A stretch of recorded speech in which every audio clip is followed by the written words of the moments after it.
तबीयत ठीक नहीं था? ऐसा तो मेरा होता नहीं है। কি বলছে? वही तो सोच रहे हैं।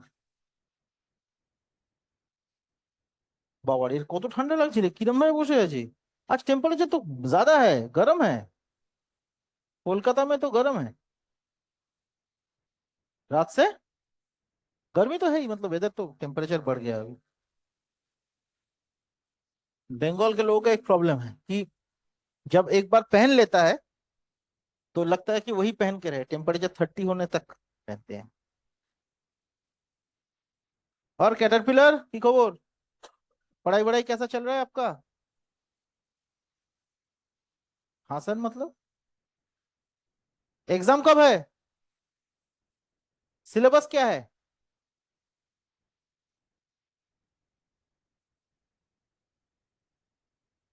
अच्छा, ये जो बता रहे थे हम, वो फर्टिलाइजेशन के बारे में बात कर लिया था। इन मैंने एआरटी, आर्टिफिशियल रिप्रोडक्टिव टेक्नोलॉजी के बारे में बात तो कर लिया था। तो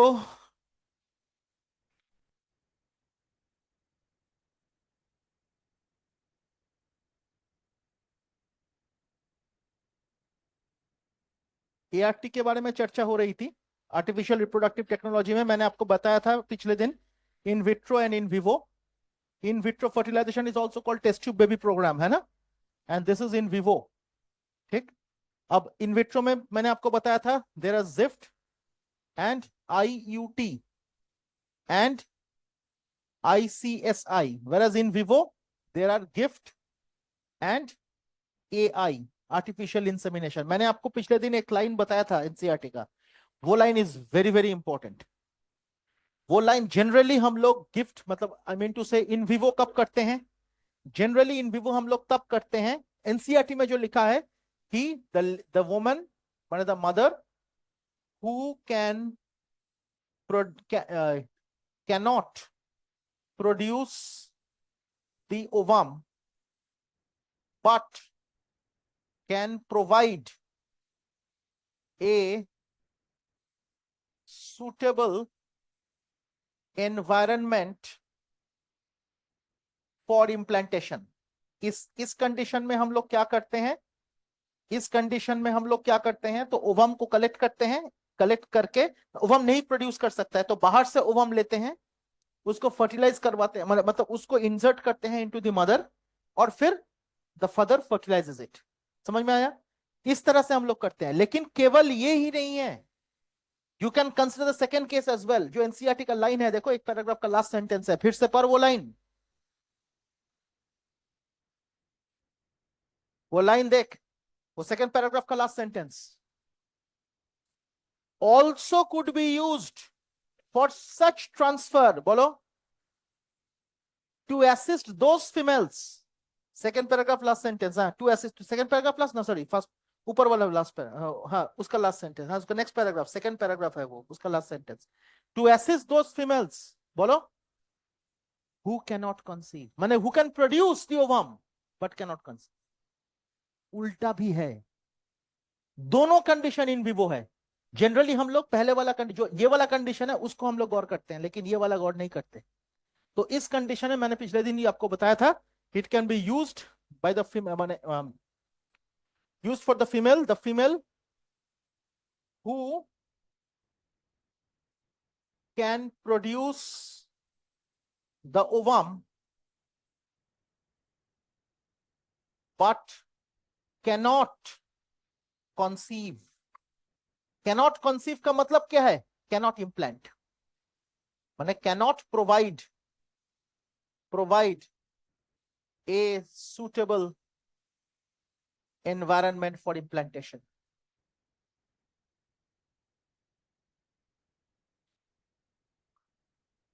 suitable environment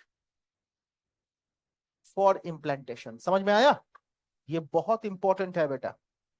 केवल और केवल एक कंडीशन को सोच के आप नहीं कर सकते। इन विवो जो है दो कंडीशन में भी अप्लाइड है, में ही अप्लाइड है। अगर लेडी प्रोड्यूस नहीं कर पा रही है लेकिन इंप्लांट कर पाती है, इसमें भी जैसे अप्लाइड होगा, very much in the same way. Produce कर पा रही है, इंप्लांट नहीं कर पा रही है, then she takes the help of a surrogate mother, तो takes the help of a surrogate mother, है ना, surrogate mother for what, for implantation, क्योंकि वो इम्प्लांट करने का एनवायरमेंट दे नहीं पाएगी, तो सरोगेट मदर का हेल्प लेंगे, किस लिए, इम्प्लांटेशन के लिए, फॉर,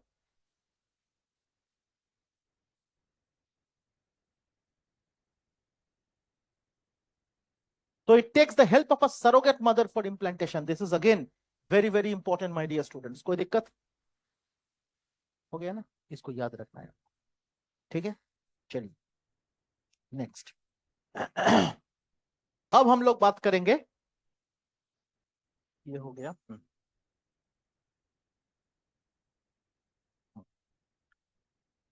अब हम लोग बात करेंगे, ये हो गया बेसिकली, ये चैप्टर का जो भी पार्ट है वो मैंने कंप्लीट कर दिया, और आपके लिए, और आर्टिफिशियल इंसेमिनेशन वगैरह वो तो बता दिया था पिछले दिन, तो ये डन हो गया ये चैप्टर। तो ये चैप्टर सिर्फ ये इसका फोटो एक बार ले ले तू बेटा, सिर्फ इसका फोटो लेके एक बार ग्रुप में डाल दे, ये एक इंपॉर्टेंट लाइन है।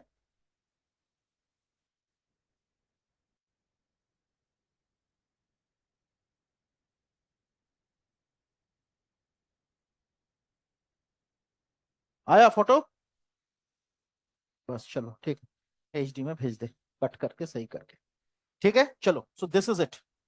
Next we will get into the discussion on evolution. हाँ, हाँ होता है, सल्फर सल्फर डाइऑक्साइड पॉइजनिंग से होता है, होता है। क्यों,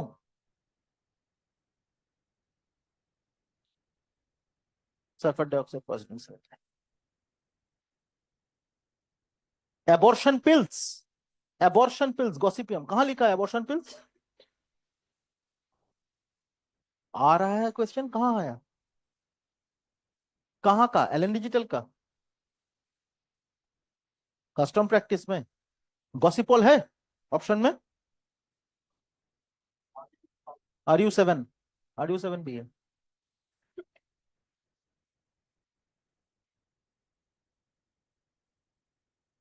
ना ना ना, गॉसिपॉल वो है, ये जो बोला ना अभी, वो है गॉसिपॉल, एबॉर्शन पिल्स, ये यूज किया जाता था, अभी वो सक्सेसफुल नहीं है इतना, वही, RU7 इज एडवांस्ड वन, लेकिन इससे क्वेश्चन दिया है कस्टम प्रैक्टिस में,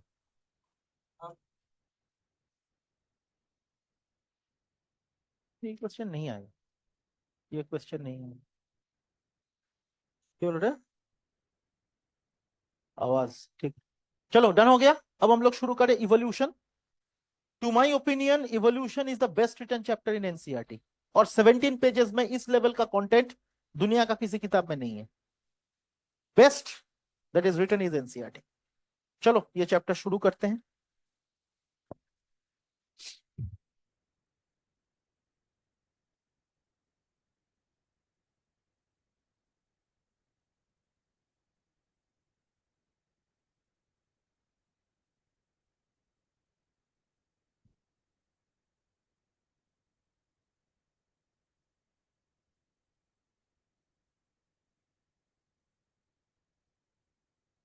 इवोल्यूशन,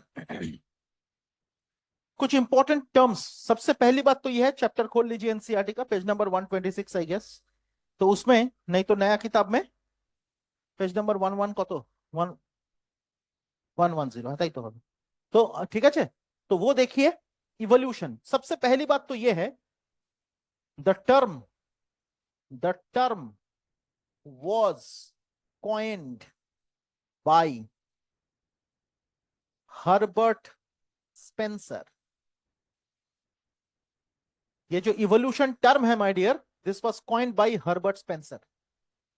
और इवोल्यूशन का मैंने, हर्बर्ट स्पेंसर ने इवोल्यूशन का डेफिनेशन क्या दिया था वो भी देख लेते हैं। He defined evolution as the continuous change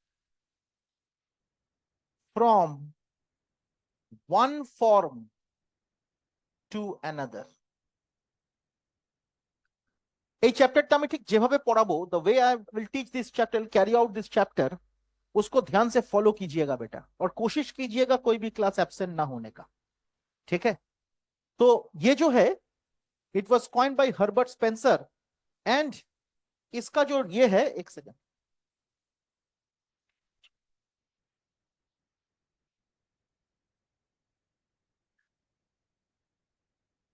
এক সেকেন্ড, জাস্ট হোল্ড অন। কি হচ্ছে রে, ফটাস ফটাস করে আওয়াজ হচ্ছে কেন, কি করছিস?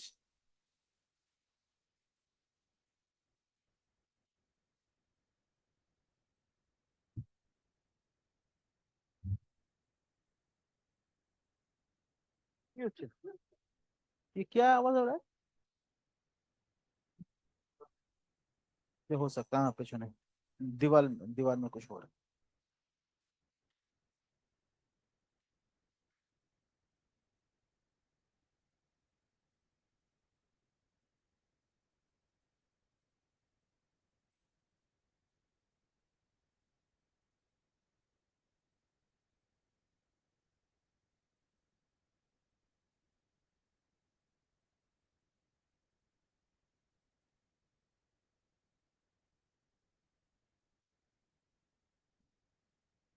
ये तो इधर ही हो रहा है।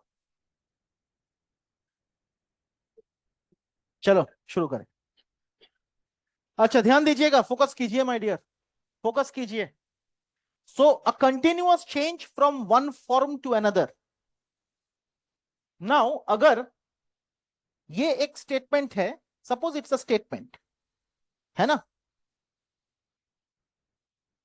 एंड ये स्टेटमेंट जो है, ये स्टेटमेंट करेक्ट है कि इनकरेक्ट है, इसको अगर आपको सवाल पूछा, how many of the following statements are correct with effect to evolution, अगर एक सेंटेंस में बहुत सारे पॉइंट्स एवोल्यूशन का दे दिया, बहुत सारे सेंटेंस एनसीईआरटी का कॉपी कर दिया, और इसने कहा कि how many of the following statements are correct with reference to evolution for example, तो ये स्टेटमेंट करेक्ट है या इनकरेक्ट?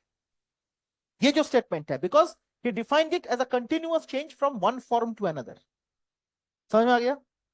नाउ ये जो स्टेटमेंट दिया है इन्होंने, हमारे पेन को था ये जो स्टेटमेंट दिया है इन्होंने, उसमें एक वर्ड लिखा गया है कंटिन्यूअस,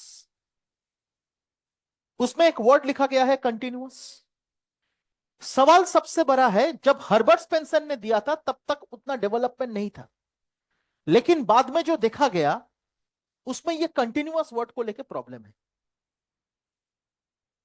कंटिन्यूअस वर्ड को लेके क्यों प्रॉब्लम है? बिकॉज মডার্ন নতুন সিলেবাস যেটা এসছে এনটিএর, modern synthetic theory of evolution লেখা আছে। So as per the modern synthetic theory of evolution, শুধু চাটা দে, টেবিলে রেখে দে। As per the modern synthetic theory of evolution, my dear, and this theory was given by evolution, given by ध्यान से देख, थियोडोशियस डॉब्ज़ान्स्की। इनका नाम एनसीईआरटी में लिखा नहीं है, लेकिन इनका थ्योरी दिया हुआ है, इनका थ्योरी लिखा है एनसीईआरटी में, लेकिन नाम नहीं दिया, उसको ऐसे ही लिख दिया है without naming the modern synthetic theory. समझ में आया? So it was actually given by Theodosius Dobzhansky, modern synthetic theory of evolution. अब जरा देखिए ध्यान से, as per the modern synthetic theory of evolution given by Theodosius Dobzhansky, what it says is evolution, page number 132 is a, মানে 131 এ 116 পুরনো বই, নতুন বইতে is a stochastic process लिखा है ना एनसीईआरटी में, evolution is a stochastic process लिखा है, नीचे की तरफ देखो, सेकंड लास्ट पैराग्राफ, हाँ लास्ट पैराग्राफ में देखो, हाँ it is a stochastic process लिखा है। अब ये स्टोकेस्टिक प्रोसेस मतलब क्या है, उसका नेक्स्ट सेंटेंस देखिए, it is caused by chance events in nature and chance mutation in the organism, लिखा है एनसीईआरटी में, कॉज्ड बाय। स्टोकेस्टिक प्रोसेस का मतलब क्या है, ये अगर एजर्शन है, इसका रीजन क्या होगा, caused by chance events in nature and chance mutation in the organism, लिखा है एनसीईआरटी में, caused by chance events in nature and chance mutation in the organism, लिखा है एनसीईआरटी में, caused by chance events in nature and chance mutation in the organism. इसका मतलब अगर nature में कभी इवोल्यूशन हो रहा है, if evolution is affecting nature, तो सडन एंड ड्रास्टिक होगा। चांस इवेंट्स मतलब क्या? सडन कैटास्ट्रोफी, सडनली कुछ हो गया, कॉन्टिनेंटल ड्रिफ्ट हो गया, मतलब movement of the tectonic plates हो गया, whatever happens it's a chance event, sudden and drastic event. और अगर ऑर्गेनिज्म के अंदर अगर इवोल्यूशन हो रहा है, ठीक, then also it is a case of mutation. So chance mutation in the organism. Mutation का डेफिनेशन है सडन एंड ड्रास्टिक चेंज, जिसका लॉजिक नहीं है। म्यूटेशन भी तो sudden and drastic change in the genetic constitution of organism है। तो अगर इसका मतलब ये हो गया बेटा, इसका मतलब ये हो गया, if evolution occurs in nature, then it is always sudden. It is always sudden and drastic. This is point number one. What is point number two? If evolution occurs in an organism, an individual, है ना, then it is caused due to mutation. Then it is caused due to mutation, which is again sudden and drastic change in the genetic constitution of an organism.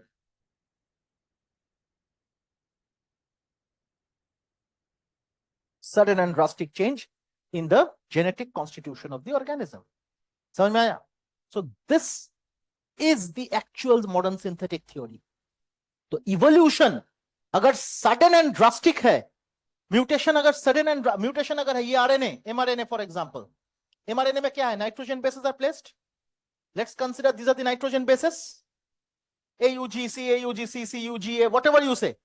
तो nitrogen bases मान के चलिए कि इधर mutation हो गया, इधर mutation हो गया, इधर म्यूटेशन हो गया, तो चेंज इन प्रोटीन ऐसे जंप करके होगा ना, सॉल्टेशन कहते हैं ना इसको, थ्योरी ऑफ सॉल्टेटरी वेरिएशन कहते हैं तो हम लोग म्यूटेशन को, थ्योरी ऑफ सॉल्टेटरी वेरिएशन। तो ये अगर म्यूटेशन है माय डियर, तो म्यूटेशन को हम लोग क्या कहते हैं? थ्योरी ऑफ सॉल्टेटरी वेरिएशन कहते हैं। तो theory of saltatory variation, we say this. तो this is the case of mutation, this is the case of mutation. So whenever we are talking of mutation, we are talking of this particular theory of saltatory variation. अगर theory of saltatory variation नहीं है, माने mutation sorry, अगर sudden and drastic नहीं है, तो कभी वो म्यूटेशन नहीं है। म्यूटेशन में हमेशा सडन एंड ड्रास्टिक होगा, और इसीलिए it is a theory of saltatory variation, और preferably called the theory of, ध्यान दीजिएगा, discontinuous variation, discontinuous variation. So the word here, असली खेल इस वर्ड में, नेचर में भी होगा तब भी डिसकंटिन्यूअस चेंज होगा, पर्टिकुलर ऑर्गेनिज्म में भी होगा तो म्यूटेशन की वजह से होगा। Mutation is always discontinuous. Got my point? तो इसीलिए मेरा इंपॉर्टेंट जो स्टेटमेंट मैं आपको दे रहा हूं, अगर उन्होंने कहा है that it's a continuous change of form, the change from one form to another, तो ये statement is wrong. This statement, बाद में this statement was proved wrong, because mutation हो या nature में evolution हो, it is never a continuous process, it's a discontinuous phenomena altogether. But if we say, therefore इससे हम लोग क्या conclude कर सकते हैं? Evolution occurs by a discontinuous process, है ना? The process is always discontinuous, never a continuous. It is never a continuous variation, it is always discontinuous variation. इसलिए डार्विन का theory of continuous variation was rejected after the discovery of mutation theory by Hugo de Vries. Mutation theory कहा था? कि it's a case of saltatory variation, discontinuous variation, कभी भी ये continuous variation नहीं है। ये बोलना बुझते पारछो? तो ये वेरी इंपॉर्टेंट माय डियर। तो याद रखिएगा, evolution occurs by a discontinuous process, never by continuous process, and never by a continuous process. कभी भी कंटिन्यूअस प्रोसेस नहीं है। लेकिन अगर हम लोग कहते, but if we would have said that evolution, एक स्टेटमेंट फिर से, evolution never stops, it is definitely correct. Evolution हमेशा होगा, हमेशा इवोल्यूशन होता रहता है, लेकिन यह जरूरी नहीं है कि इवोल्यूशन कंटिन्यूअस होगा। Process is continuous. No, the process is discontinuous. Although the evolution acts every time. ये बोलना मुझसे पढ़ ले। इवोल्यूशन हमेशा चलता रहता है, लेकिन चलने का जो तरीका है वो कंटिन्यूअस नहीं है, वो डिसकंटिन्यूअस है। प्रॉब्लम क्या है, अगर मैंने कहा इवोल्यूशन नेवर स्टॉप्स, इसको इंग्लिश में बताओ, तो और एक इंग्लिश दो, तो आप बोलोगे evolution is a continuous process, लेकिन वो स्टेटमेंट गलत है। Evolution is not a continuous process, it's a discontinuous process. Spontaneous process बोल सकते हैं, डेफिनेटली स्पॉन्टेनियस बोल सकते हैं। इट डिपेंड्स कितने कितने गैप में होगा, वो तो अलग बात है, लेकिन स्पॉन्टेनियस। सो याद रखिएगा, इवोल्यूशन नेवर स्टॉप्स अगर स्टेटमेंट है, that is the correct statement. लेकिन हम लोग अगर कहे कि evolution is a continuous process, that is the wrong statement. And that is the reason for the rejection of the definition given by Herbert Spencer. Is the first learning for you, याद रखिएगा इसको। Second,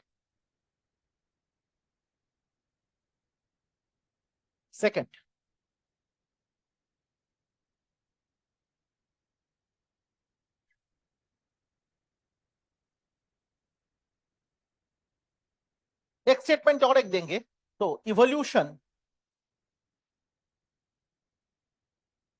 is irreversible. ये correct या incorrect? बोलो। Retrogressive evolution देखते हैं, atavism और reversal, baby born with a tail, presence of body hairs, ठीक है। तो सो इवोल्यूशन इज इरिवर्सिबल, ये भी रॉन्ग स्टेटमेंट। व्हाई? ये रॉन्ग स्टेटमेंट क्यों? In some cases we see, in some cases we see retrogressive evolutions, retrogressive evolutions। अब ये retrogressive evolution को हम लोग क्या कहते हैं, एक एग्जांपल लेते हैं हम लोग, दैट इज एटाविज्म और रिवर्सल। हम लोग उसको एटाविज्म और रिवर्सल कहते हैं, दैट इज एटाविज्म और रिवर्सल जो है, example, baby born with a tail, baby born with a tail बा प्रेजेंस ऑफ बॉडी हेयर्स, है ना। एटाविज्म का डेफिनेशन क्या है my dear? It's an evidence of evolution my dear. Atavism का डेफिनेशन क्या है? सडन रीअपियरेंस, सडन रीअपियरेंस और रीफंक्शनिंग, सडन रीअपियरेंस और refunctioning of the vestigial organs. समझे? तो वेस्टिजियल ऑर्गन्स का सडन रीअपियरेंस और refunctioning, that is considered to be atavism और रिवर्सल। तो सडन रीअपियरेंस और refunctioning of the vestigial organs is considered to be atavism और reversal. M I clear? मुझसे कोई दिक्कत किसी को? माय डियर स्टूडेंट्स बताइए।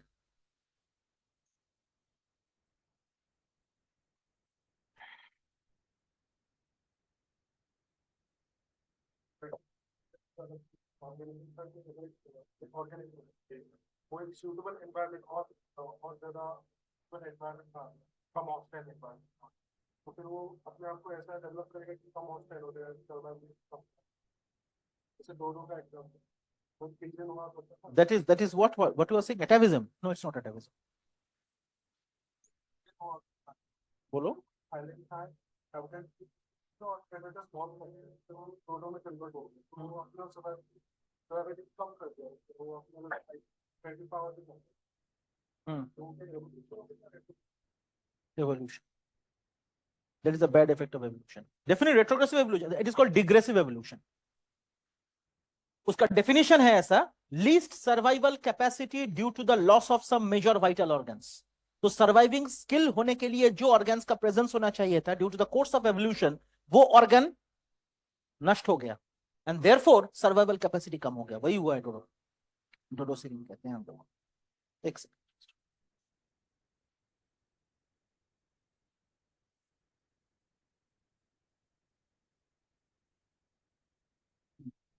चलो अच्छा, क्या कर रहा था हम? हाँ ठीक है, एक्चुअली वो एडमिशन चल रहा है ना.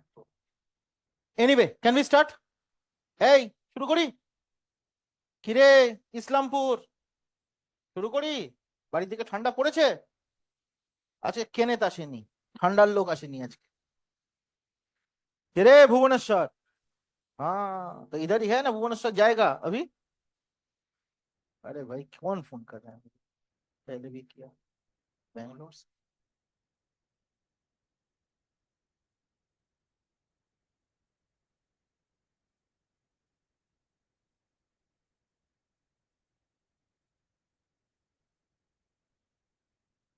ठीक है, अच्छा नेक्स्ट. अब हम लोग बात करेंगे regarding other features of evolution. आरो कतगुलो types of statement of evolution बताएंगे. और एक statement, my dear students, evolution is not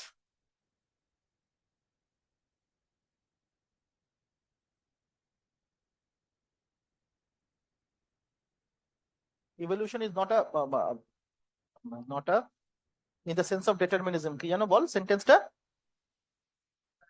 is not a directed process, is not a directed process, is not a directed process in the sense of determinism. ये sentence भी NCERT का है. अगर my dear student ये statement दिया, मतलब इसको assertion दिया, इसका reason क्या होगा? Can any one of you tell me my dear? इसका मतलब पता है आपको? ये सेंटेंस का मतलब क्या है? एनसीईआरटी का लाइन है 134 132 132, ये तो मतलब जो पेज, हाँ उसी में देखो एकदम लास्ट में, evolution is not a directed process in the sense of determinism. मिला आपको?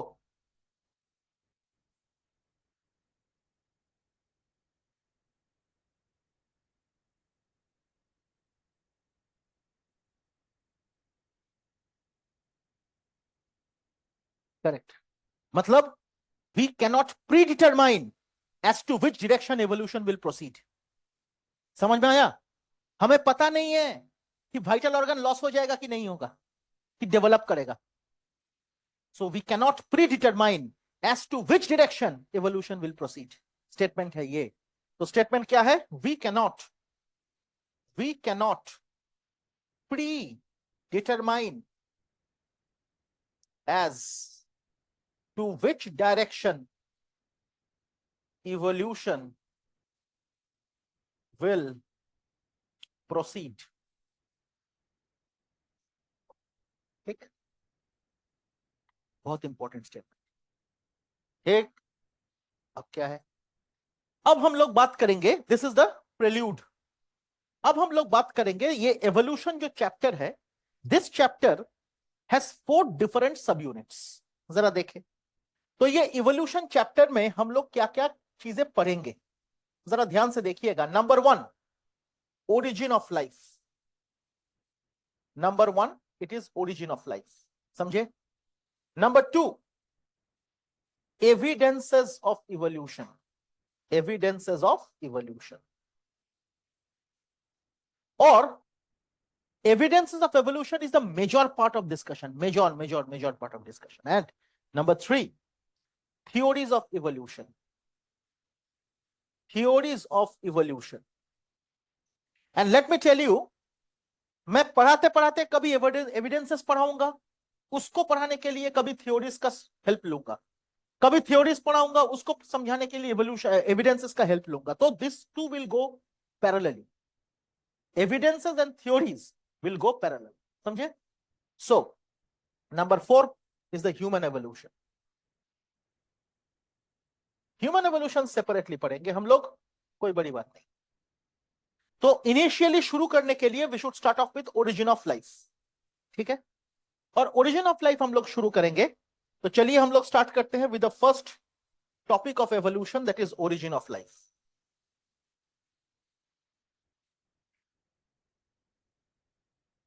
अब ये जो ओरिजिन ऑफ लाइफ है my dear, this origin of life chapter में there are certain theories of origin of life जिसके बारे में हम लोग बात करेंगे। ठीक है, अब देखिए द फर्स्ट थ्योरी, एक number, let's consider the big bang theory.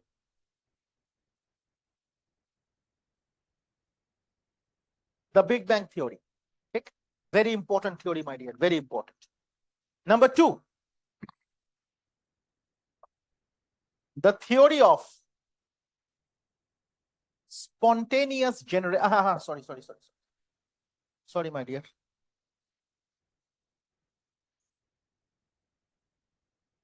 The theory of special creation. The theory of special creation. ठीक है. Number three, theory of spontaneous generation, जिसके बारे में हम लोग बात करेंगे। Number four, cosmic panspermia theory. ठीक। Number five, theory of biogenesis और biopoiesis. Theory of biogenesis or the theory of biopoiesis. And number six, modern theory of origin of life, that is also called the naturalistic theory or the theory of abiogenesis or theory of physico-chemical evolution. तो theory of physico-chemical evolution. तो ये जो theories मैंने अभी आपको बताया, all this theories are important, सब पढ़ना पड़ेगा। So the big bang theory, theory of special creation, theory of spontaneous generation, cosmic panspermia, theory of biogenesis or biopoiesis, and the modern theory given by Oparin and Haldane. Last वाला तो Oparin and Haldane था, तो Oparin of Russia and Haldane of England, NCERT का line. ठीक है, तो हम लोग शुरू करें with the discussions। तो first of all will start of with the big bang theory, है तो। सो एनसीईआरटी में बिग बैंग थ्योरी मेंशन्ड है, लेकिन NCERT has not discussed about the person who has given the theory. And let me tell you the name of the person who has given the theory, और NCERT में ये लिख लीजिएगा 127, মানে 127 মানে ওই 111, হ্যাঁ তো কি 127 পুরনো নতুন বই, নিউ বুক 111, ऊपर बिग बैंग थ्योरी लिखा हुआ है। बिग बैंग थ्योरी में आप देखिएगा, लिख लीजिए, that was proposed by Abbe Lemaitre. मैं लिख देता हूं, big bang theory, big bang theory given by Abbe, ABBELEMAITRE, Abbe Lemaitre. समझे? So this is the big bang theory given by Abbe लिमेटर।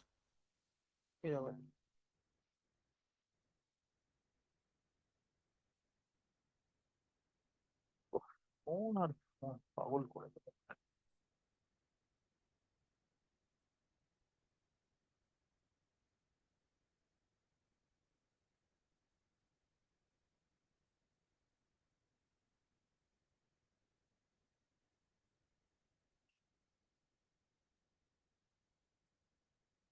ठीक है my dear students, Abbe Lemaitre, ये नाम आपको पता नहीं था, लेकिन ये नाम से सवाल पूछा जाता है पुराना क्वेश्चंस में। मतलब 2013 से पहले जो क्वेश्चन पेपर्स हुआ करता था बेटा, उसमें एबी लिमेटर का सवाल पूछा जाता था। लेकिन आई बिलीव आज के जमाने में एबी लिमेटर नहीं आएगा, लेकिन फिर भी अगर ऑप्शन में किसी जगह पे आ गया तो एटलीस्ट आपको ये जानकारी होने से क्या होगा ना, आपको समझ में आ जाएगा, अरे ये नाम तो देखा है पहले, इसीलिए मैंने आपको बता दिया, समझे ना। अब पहले क्या कहा गया, कि the universe was in a concentrated mass, তাই তো? The universe initially was concentrated to a small region, তাই তো? Then the Big Bang happened, यही तो concept है, and therefore universe created, है ना? That was approximately 20 billion years ago. ये तो एनसीईआरटी में लिखा हुआ है, ये तो एनसीईआरटी में लिखा हुआ है। अब जरा देखिए, कुछ चीजें एनसीईआरटी में जो है उसको पहले ही हम लोग निपटा लेंगे, जैसे कि age of universe, that is 20 BYA, ये तो पता है आपको। Next, age of earth, NCERT में लिखा है 4.5 billion years. First form of life on earth, इसके बारे में क्या लिखा है NCERT? occurred 500 million years after the origin of the earth। NCERT का लाइन है ये, है तो तब माने दैट इज 4 बिलियन ईयर्स, माने 4.5 minus 500 million, 4.5 billion minus 500 million gives you 4 billion years, या तो 4000 मिलियन ईयर्स। 4 बिलियन ईयर्स कह सकते हो, या तो 4000 मिलियन ईयर्स ये भी कह सकते हो, है ना?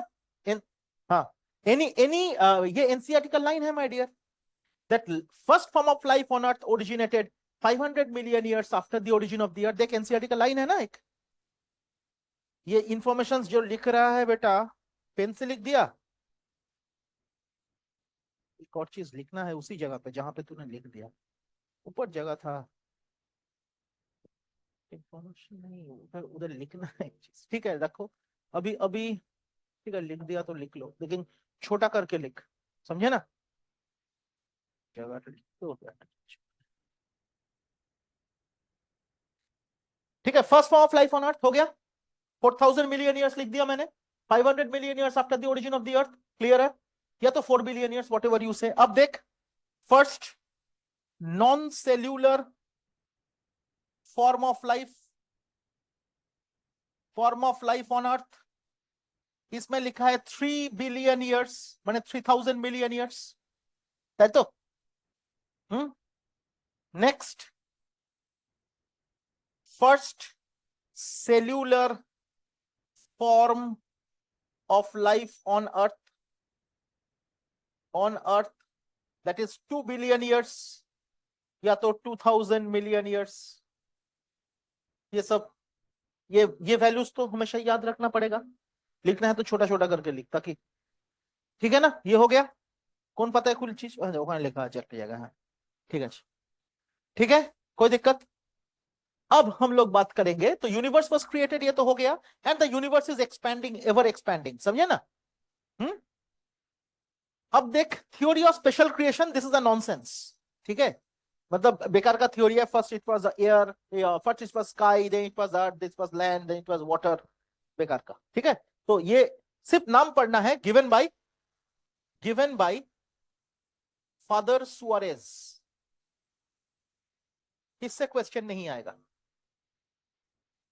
नेक्स्ट आया, next a very very important theory जिसके बारे में एनसीईआरटी में चर्चा है, ठीक है? That is the theory of spontaneous generation, NCERT में चर्चा है, that is the theory of, बंद कर दिया क्या मैंने ये? That is the theory of spontaneous generation, और ये बहुत बहुत बेहतरीन थ्योरी में आता है, बेहतरीन नहीं कहूंगा, इंपॉर्टेंट है।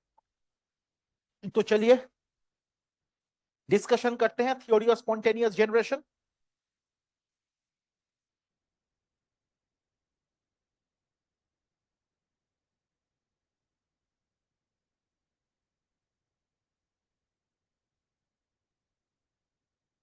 तो थ्योरी ऑफ स्पॉन्टेनियस जनरेशन आ गया। अब ये थ्योरी ऑफ स्पॉन्टेनियस जनरेशन के बारे में क्या चर्चा हो रही है, ध्यान से सुन। थ्योरी ऑफ स्पॉन्टेनियस जनरेशन के बारे में क्या चर्चा हो रही है? सबसे पहली बात तो ये है, दिस वाज गिवन, एनसीईआरटी लिख रहा है, this was given by the early Greek thinkers, given by the early Greek thinkers, ठीक है? like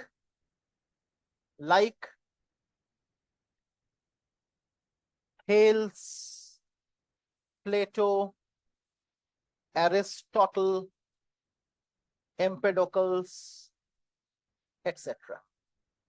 They gave this theory. কি বললো এই থিওরিতে? अजीब सा থিওরি। বলছে life originated from the mud of river Nile. Actual theory है। Life originated from the mud of river Nile, कीचड़। नाइल रिवर का कीचड़ से जिंदगी आया। दिस वॉज रिजेक्टेड, बट क्या है उस टाइम पे दिस वॉज एक्सेप्टेड। तो ये थ्योरी में एक्चुअली एसेंस क्या है बताते हैं एक बार। तो मड ऑफ रिवर नाइल को अगर इधर ऐसे लिखे हम लोग, रिवर नाइल इसको अगर ऐसे लिखे बेटा, यहां से लाइफ आया है। तो so mud of river Nile is non living, अगर इस तरह से हम लोग सोचे। और लाइफ में क्या आया? लाइफ में क्या आया? Crocodiles, frogs, lizards etcetera. उन्होंने ये कहा था ये लोग, बट ये तो नॉन लिविंग था। That was the first signal J non life came from non living substances. पहला सिग्नल था। ये गलत था थ्योरी, लेकिन इंडिकेशन पहला मिला था कि नॉन लिविंग से भी लाइफ आता है from this theory. Later on this theory was rejected, absolutely rejected, लेकिन hint of that concept was there long before the modern theory of origin of life. बुझते पेरेছো? समझ में आया? तो मड ऑफ रिवर नाइल से life आया, मतलब non living source से लाइफ आया। तो कहां गया? हाँ, नॉन लिविंग सोर्स से लाइफ आ गया। अब इस कंडीशन में हाँ, therefore this law, but this theory was also commonly known as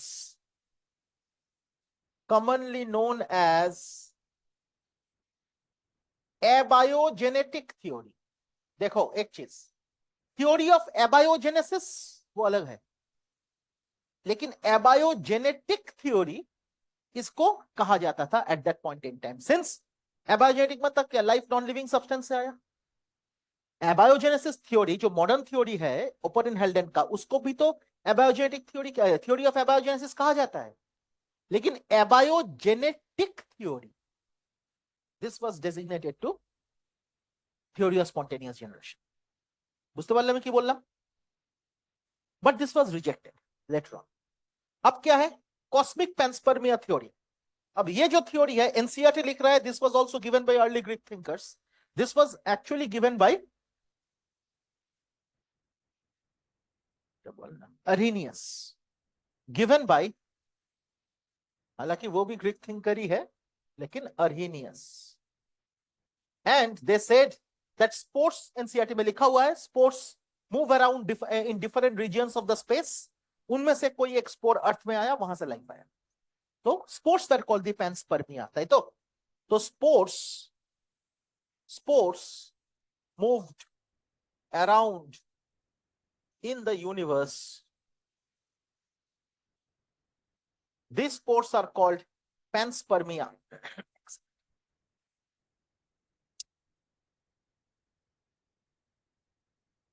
These spores are called panspermia. So panspermia or spores, they moved around in the universe or in space. They reached the Earth's surface, reached the Earth, and from there life originated. Life originated. तो life originate करने के लिए spores से life आया। तो this was another theory, another concept that was given, but ये concept was later on rejected. ठीक है, तो ये भी रिजेक्टेड हो गया क्योंकि पैंस्पर्मिया और स्पोर्ट्स, इसके बारे में ज्यादा चर्चा बाद में नहीं मिला।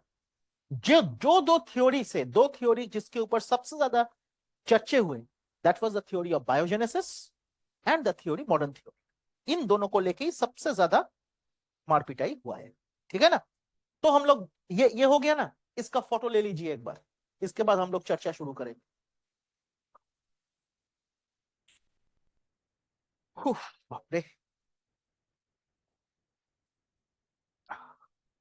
পেট দর্দ हो गया কি অনিক কুমার পড়াশোনার কি খবর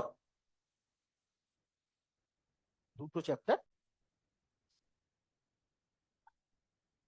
ओ हो गए क्वेश्चंस बना लिया मॉड्यूल का बना लिया ना 3 बार करके बनाना है बिफोर एग्जाम 3 बार एक बार बनाया और 2 बार बनाना है 3 बार जब बन जाएगा मॉड्यूल का क्वेश्चंस तब जाके मॉड्यूल का क्वेश्चन एग्जाम में आएगा तब भी आपको अननोन नहीं लगेगा वो तब जाके आपको अननोन नहीं तो उससे पहले जाना हुआ क्वेश्चन लगेगा कि क्वेश्चन जानते हैं आंसर कर देगा और गलत आंसर हो जाएगा 3 बार बनाना पड़ेगा बेटा नहीं तो गड़बड़ हो जाएगा Aarish madam how are you तबीयत ठीक है बुखार खांसी ब्रीदिंग प्रॉब्लम है तुझे अरे बाप रे बाप क्या क्या तबीयत खराब होता है तुम लोग का इतना कहाँ मेरे जैसा रहोगे देखो मेरा तबीयत भी खराब होता है तब तुम लोग को पता भी नहीं चलता दवा खा लेते हैं और क्लास क्लास तबीयत खराब करने के लिए कभी एब्सेंट हुआ है हम कभी नहीं देखोगे हिस्ट्री नहीं है कहाँ हाँ बोली वो तो नहीं बोली वो कृष्णा इज तूने देखा कभी मुझे एब्सेंट होते हुए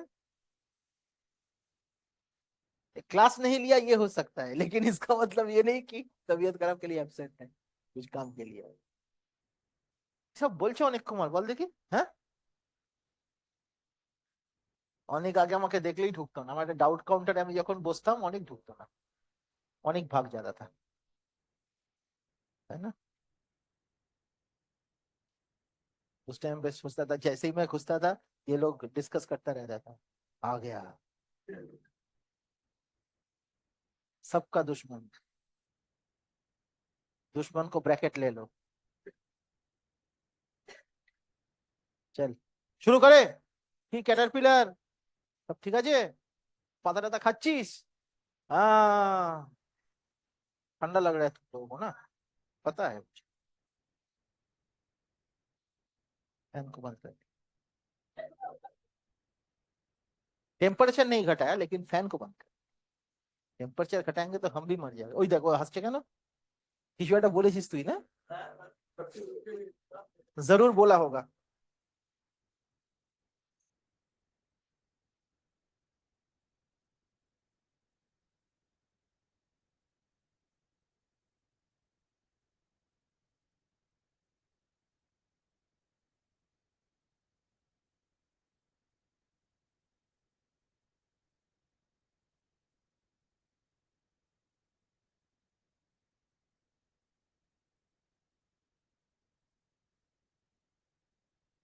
नेक्स्ट हम लोग शुरू करें इस पार्ट को इरेज करते हैं जरा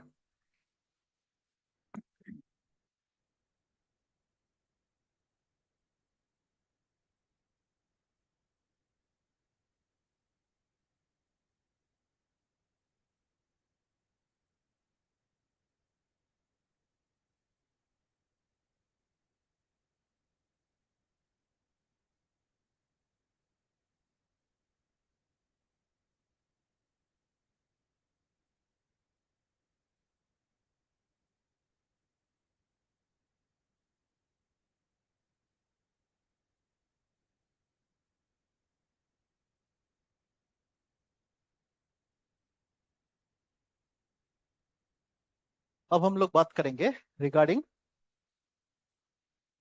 the theory of biogenesis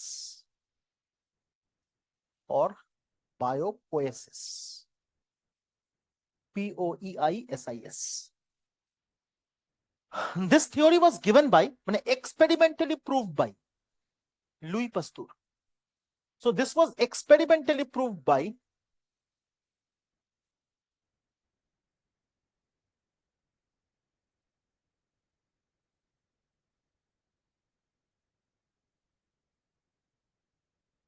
so this theory was experimentally proved by Louis Pasteur समझे अब लुई पस्तूर जो प्रूफ किया था with the famous experiment called the swan neck experiment क्या नाम है swan neck experiment so by the experiment बदमाइशी करिस ना रे बाबा ध्यान से देख by the experiment called Swan neck experiment, my dear students. ठीक, what did he do? उन्होंने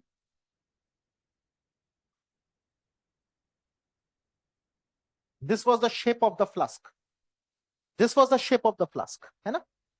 And another flask was there. Two flasks were taken. Now one was behaving like a control, right? So in one case, this was this mouth was blocked, and in both the cases he placed heat killed yeasts. क्या रखा उन्होंने? Heat killed yeast, है ना? लेकिन in one case the mouth was blocked. Mouth of flask was blocked in one case. In the second case, this is the first one. In the second one, the mouth was open.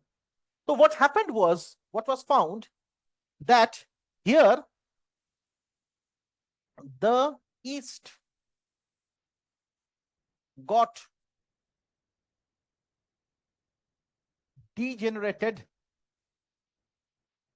and a collection of mass, a mass got collected at this region, swan neck part of the flask, and a mass of microorganism, इससे पहले microorganism का concept नहीं था, got collected, मैंने बाद में इसको microorganism मिला, got collected at the swan neck part of the flask.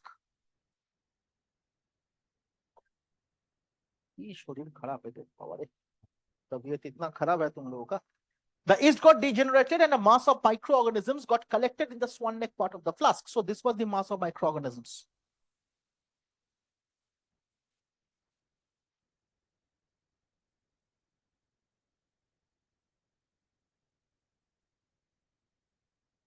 Mass of microorganisms which got collected in the swan neck part of the flask. From there he said, nature में microorganisms है, इसके वजह से इधर collection हुआ. So nature में life है, इसीलिए life इधर मिला. From there he said that life originated from life. But इसको भी reject किया गया था बाद में. So from here he said this concept led to the concept of omnis vivo ex ovo. इसका मतलब life originated from life. समझे my dear students? So this was the statement which was given by Pasteur. Omnis vivo ex ovo. इसका मतलब life originated from life. और my dear students, Pasteur वही खानी है, ठीक है. My dear students, और एक चीज बताते हैं आपको. This was also experimentally supported by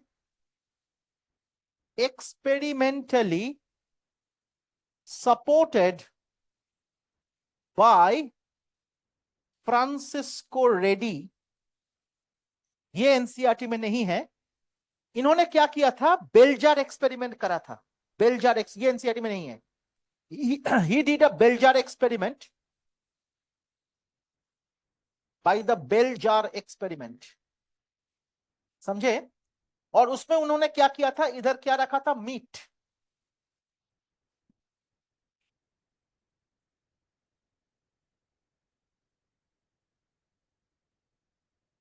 तो बेल-जार एक्सपेरिमेंट में क्या रखा था? नीचे मीट. और एक में इसको ब्लॉक करके रखा था. One was blocked, so it was the control experiment and this was open. तो व्हाट हैपेंड? पहले क्या आया? फ्लाइज. मक्खी आया, flies. They decompose the meat and ultimately क्या हुआ? पहले आया फ्लाइज, उससे आया मैगॉट्स, कीड़ा, है ना? And then the meat got decomposed. Meat decomposed. तो सोचिए, पहले फ्लाइज आया, उसके बाद मैगॉट्स. तो उन्होंने कहा लाइफ है ये, इससे ही तो ये आया, तो लाइफ ओरिजिनेटेड फ्रॉम लाइफ. उस टाइम पे इसके ऊपर थ्योरी नहीं था भाई. उस टाइम पे इतना डिस्कवरी नहीं हुआ था, उस टाइम पे ये थ्योरी नहीं था कि maggots are the larva of flies, उस टाइम पे ये नॉलेज ही नहीं था किसी को। लेकिन बाद में तो हम लोगों को समझ में आ रहा है भाई फ्लाइज आया तो एग्स ले किया तो लार्वा तो आएगा ही, वो तो अलग बात है। From there he came to the conclusion that चलो life originate from life, but this original concept of the micro organisms, पहली बार जो माइक्रो ऑर्गेनिज्म में कॉन्सेप्ट आया my dear, that was given by Pasteur. और इससे एक क्वेश्चन रिलेट करेंगे माय डियर स्टूडेंट्स, ध्यान दीजिएगा, इससे एक क्वेश्चन रिलेट करेंगे, दैट इज देखिए, अगर हम लोग इस तरह से कंसीडर करें लाइफ ओरिजिनेटेड फ्रॉम लाइफ, देख life originated from life, life से लाइफ आया, तो this is nothing but generation के बारे में हम लोग बात कर रहे हैं, बोल सकते हैं ना, we are talking of generation. Very much in the same way this can be called the law of generation. Generation का साइंटिफिक टर्म है लाइनिएज और लीनिएज, लीनिएज का मतलब है generation, so we can call it the law of lineage my dear students, बोल सकते हैं। तो अगर आपसे सवाल पूछा गया that the law of lineage was given by, law of lineage was given by, the answer has to be, was given by, the answer was given by, the answer has to be Louis Pasteur, समझे, the answer has to be Louis Pasteur. the same law, the same principle sorry, the same principle was incorporated in the modern cell theory by, the same theory, the principle was incorporated in the modern cell theory by Rudolf Virchow।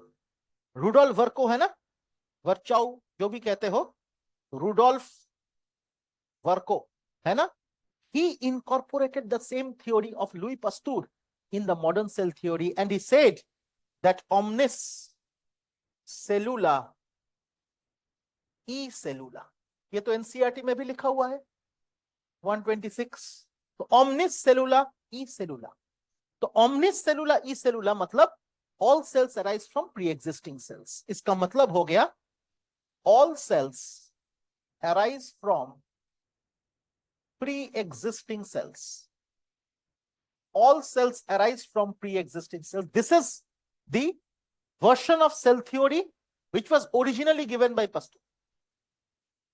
यही connection था, याद रखना, क्योंकि पस्तूर का जो concept है that was the concept of evolution, उसी को मॉडर्न सेल थ्योरी में इनकॉर्पोरेट करा गया। कौन किया? वर्को ने, और उन्होंने कहा ओमनिस सेलुला ई सेलुला। तो अगर आपसे पूछा गया law of lineage, the answer is definitely Pasteur. अगर आपसे पूछा गया omnis cellula e cellula, the answer is Rudolf Virchow. समझ में आया? तो वर्को हम लोग तभी आंसर करेंगे जब डायरेक्टली वो लाइन कॉपी होगा, that is omnis cellula e cellula, या तो all cells arise from pre-existing cells। বুঝাতে পারলাম সবাইকে? Absolutely clear my dear? तो ये समझ में आ गया।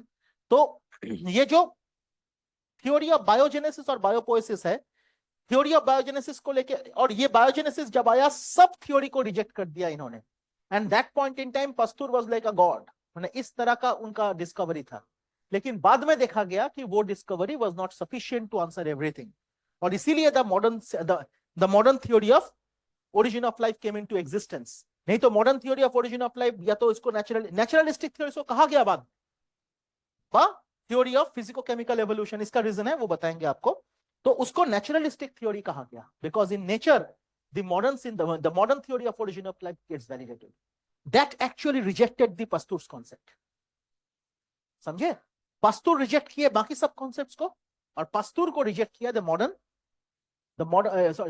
Theory of origin of life, जिसको आप लोग नेचुरलिस्टिक थ्योरी कहते हैं। Am I clear? समझ में आया हर किसी को? बोलो कृष्णा कुमार, जी ठीक है। अब देख, इस पार्ट को हम इरेज करते हैं and then let's start the discussion on the modern theory. ठीक है, अभी भी आप जब तक हम नहीं बोलेंगे तब तक एनसीईआरटी आप लोग पढ़ना शुरू मत करना। जिस मोमेंट में बोलेंगे तब एनसीईआरटी को छोड़ के और कुछ नहीं पढ़। ठीक है, टाइम है, बताएंगे, डोंट वरी। इस पार्ट को, ये तो फोटो ले लिया था ना।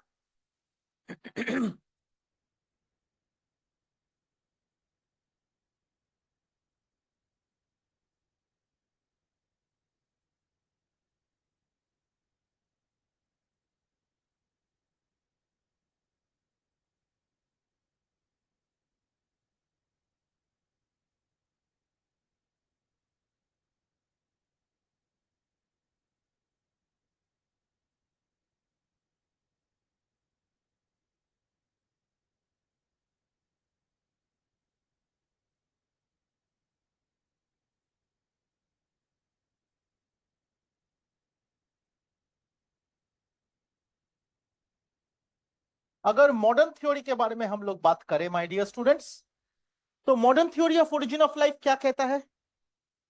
अब पहली बात तो यह है, it was given by Oparin of Russia, NCERT का line, and Haldane of England, NCERT का लाइन।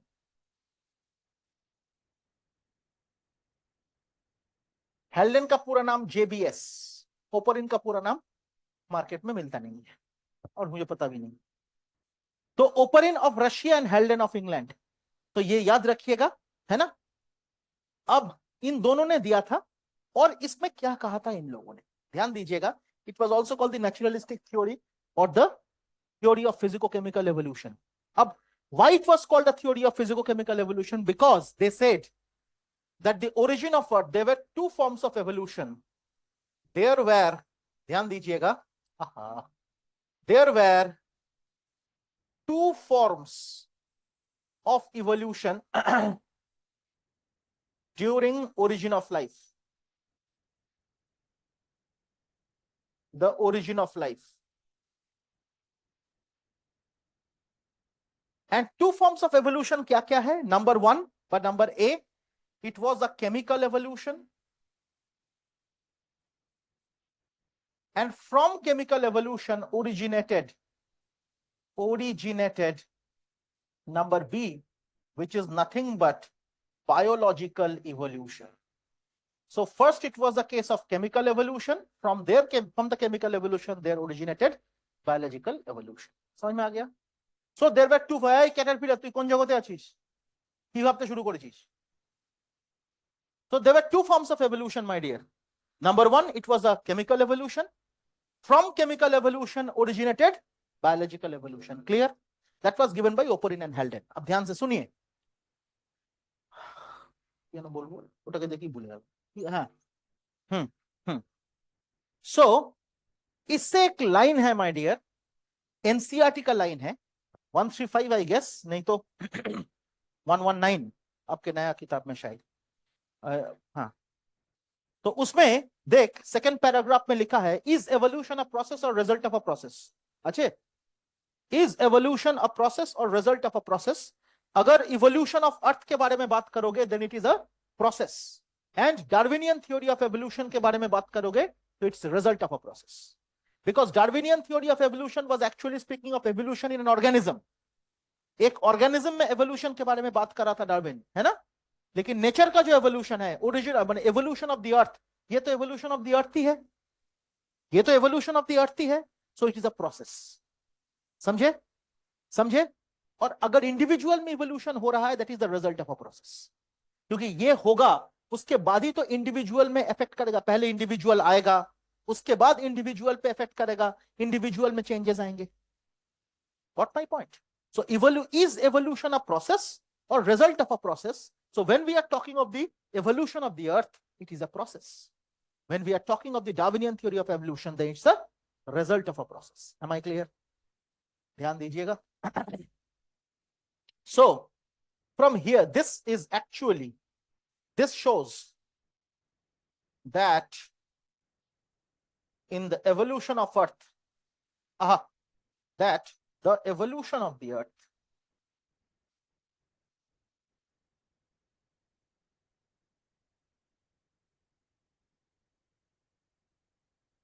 is a process. इसका रेफरेंस भी लिख ले बेटा, नहीं तो अच्छा एनसीईआरटी में मार्क कर लेना 135 या तो 119 নতুন বইতে 119 তাই তো, इसको मार्क कर लेना। So modern theory of origin of life के बारे में अगर बात करोगे, इज इट अ प्रोसेस और result of a process? The answer is process. এই কোয়েশ্চেনটা কিন্তু আজ অব্দি জিজ্ঞাসা করা হয়নি, ये क्वेश्चन एकदम न्यू क्वेश्चन है, आज तक ये क्वेश्चन नहीं पूछा गया। जनरली वो स्टेटमेंट को डायरेक्ट कॉपी किया जाता है, लेकिन ओपन इन हेल्डन थ्योरी को क्या कहा जाता है, प्रोसेस या रिजल्ट ऑफ अ प्रोसेस, ये क्वेश्चन आज तक नहीं आया, तो जरूर आपको गौर करना पड़ेगा। কিরে রঙ্গিত, বুঝতে পারছিস? चलो अब केमिकल एवोल्यूशन के बारे में बात कर रहे हैं। अब धीरे धीरे हम लोग एनसीईआरटी का चर्चा करते रहेंगे, एनसीईआरटी का चर्चा कर ही रहे हैं, लेकिन अभी तक आपको एनसीईआरटी पढ़ने के लिए नहीं बोला मैं, बोलेंगे जब बोलेंगे, आपका कोई भी क्वेश्चन डिस्टर्ब नहीं करेगा, आप टेंशन मत लीजिए। अब आप देखिए केमिकल एवोल्यूशन और बायोलॉजिकल एवोल्यूशन, तो केमिकल एवोल्यूशन कैसे हो रहा है, ठीक, लेट्स स्टार्ट।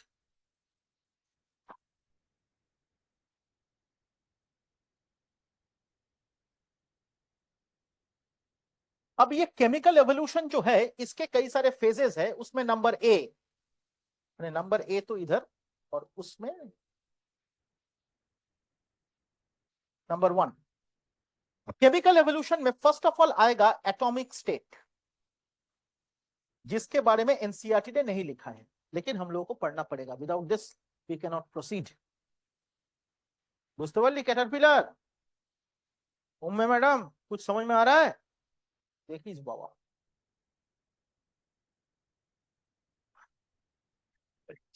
अच्छा चल, हाँ क्या कहते हैं, हाँ तो एटॉमिक स्टेट सोचिए, प्रिमिटिव अर्थ का temperature, there was no ozone layer, so the temperature was due to cosmic rays, UV rays, the temperature was very high, so temperature of the primitive earth was, primitive atmosphere was very high, approximately 6000 degrees Celsius.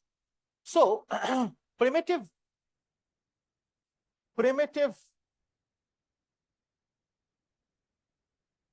temperature of primitive earth was extremely high, approximately 6000 degree Celsius. Canoe? अगर ये assertion है तो reason क्या होगा? Ozone layer absent, therefore UV rays, cosmic rays increased the temperature,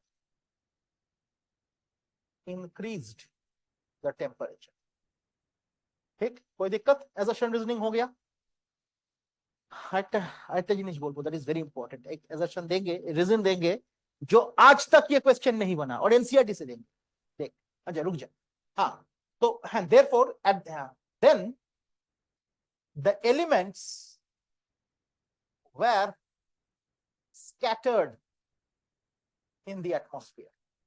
तब क्या है, early elements remained scattered क्योंकि temperature was very high, but as temperature decreased a little, जैसे ही temperature decrease करना चालू किया, then the elements arranged themselves based on their atomic weights, and therefore the heaviest of the element went to the center of the earth called the core, the lighter elements went to the shell, and the lightest of all the elements went to the outer atmosphere। लेकिन यहां से जो सवाल एकदम सबको गिरा देगा, वो सवाल क्या है, as temperature decreased, temperature क्यों डिक्रीज?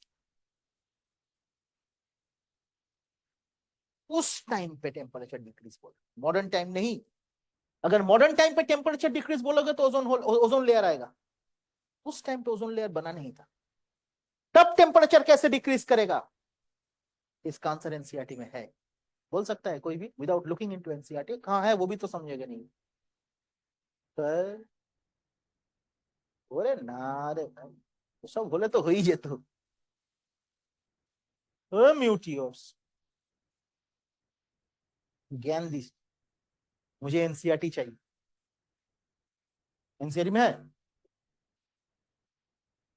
बोलो। ये एटमॉस्फेयर रिड्यूसिंग एटमॉस्फेयर तो ये है, क्यों है वो तो अलग क्वेश्चन है, वो तो अलग क्वेश्चन है, लेकिन एनसीईआरटी का ही वर्ड बोलेंगे। एज टेम्परेचर डिक्रीज, मैं लिख रहा हूं इधर, एज टेम्परेचर डिक्रीज्ड लिटिल, ये क्यों? Then the elements arranged themselves based on their atomic weights. ये जो मैंने लिखा ये तो ठीक है, लेकिन मेरा रीजन है, मेरा एजर्शन है ये। और देखिए एनसीईआरटी पेज नंबर 127 में ही, या तो 11 কত 127 কোথায় যাচ্ছিস রে? হ্যাঁ ওই তো ওইখানে, আগের পাতায় যা, 100, হ্যাঁ 111 যা, 111 एकदम ऊपर जाइए। कहां देख रहा है बेटा, जिंदगी में ये सेंटेंस देखा ही नहीं। As universe expanded further, that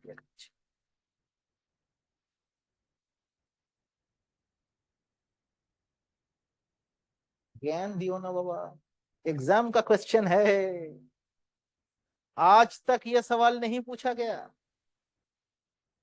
fresh question है बेटा। अजय, अनिक कुमार, पेचिस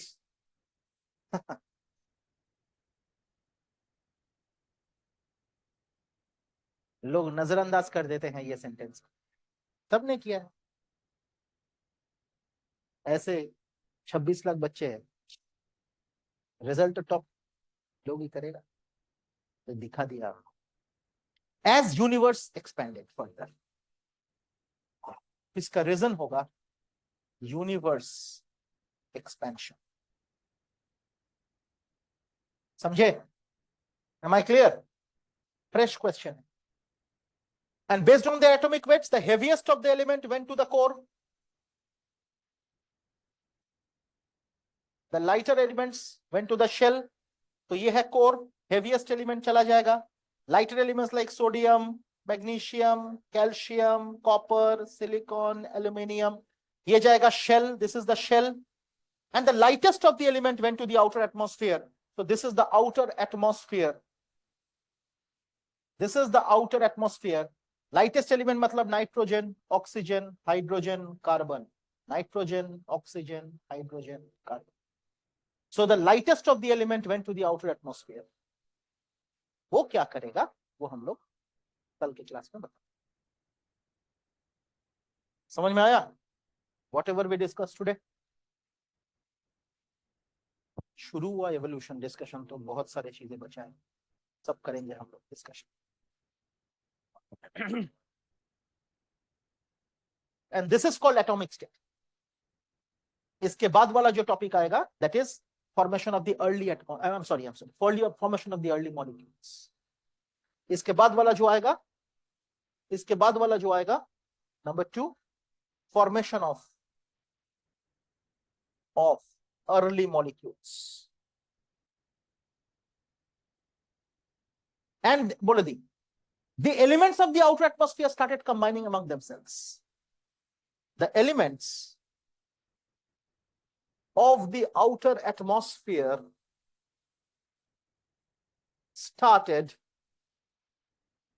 combining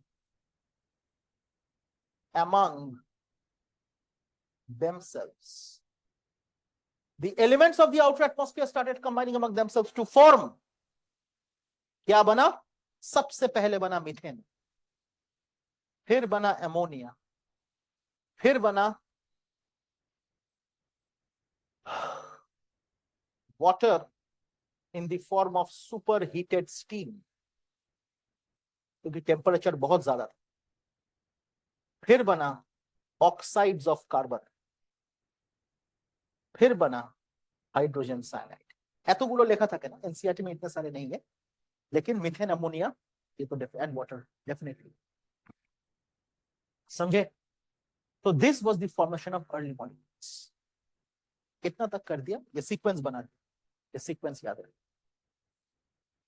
पहले मीथेन, फिर अमोनिया, फिर water in the form of superheated steam, क्योंकि टेम्परेचर बहुत हाई था उस टाइम पे, and then oxides of carbon, and finally hydrogen cyanide. बुझते पारली? কালকে একটা দারুণ জিনিস পড়াবো।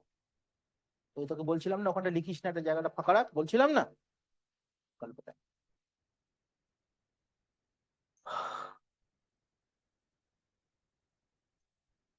इसको ध्यान से पढ़ना।